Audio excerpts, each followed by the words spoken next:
ডুমুরিয়ায় সরকারি কৃষি জমির মাটি বিক্রির মহোৎসব চলছে। ৪ লাখ টাকার চুক্তি করেছে অবৈধ দখলদার স্বপন। খবর পেয়ে ট্রাক জব্দ করেছে প্রশাসন। ডুমুরিয়া উপজেলার রঘুনাথপুর ইউনিয়নের সরকারি কৃষি জমি থেকে অবৈধভাবে ভেকু এক্সক্যাভেটর দিয়ে মাটি কেটে বিক্রির অভিযোগে অভিযান চালিয়েছে ভূমি প্রশাসন। এ সময় মাটিবাহী একটি ট্রাক জব্দ করা হলেও মূল হোতা ও মাটি কাটার যন্ত্রটি ধরাছোঁয়ার বাইরে রয়ে গেছে।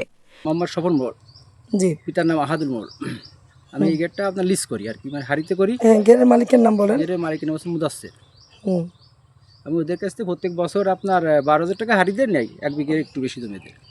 সেভাবে আর কি আমি করি, এই 26 বছর করতেছি।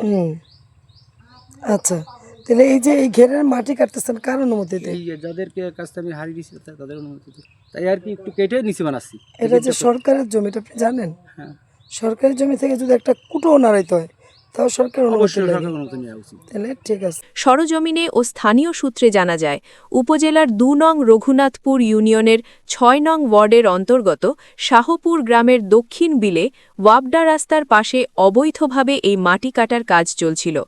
থুকরা বাজারে প্রবেশের আগে ব্রিজের বাঁ দিকের ওয়াবডা রাস্তা দিয়ে কিছুটা এগোলেই চোখে পড়ে এই ধ্বংসযজ্ঞ। SA 2601 দাগের এই কৃষি জমিটি মূলত সরকারি ইজারাকৃত সম্পত্তি, যা বর্তমানে স্বপনের ঘের নামে পরিচিত। অভিযোগ রয়েছে, স্বপন নামের ওই ব্যক্তি সরাসরি সরকারের কাছ থেকে জমিটি ইজারা নেননি। তিনি অন্যের কাছ থেকে হাড়ি অর্থাৎ চুক্তিভিত্তিক বর্গা নিয়ে জমিটি জবরদখল করে রেখেছেন। শুধু তাই নয়, সরকারি এই কৃষি জমি থেকে প্রায় ৪ লাখ টাকার মাটি বিক্রির চুক্তিও করেছেন তিনি।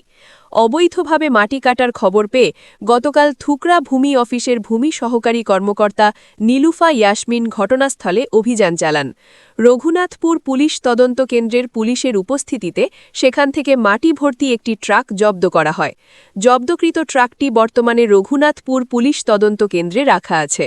তবে ট্রাক জব্দ হলেও মাটি কাটার কাজে ব্যবহৃত ভেকুটি এখনও জব্দ না হওয়ায় স্থানীয়দের মাঝে ক্ষোভ বিরাজ করছে।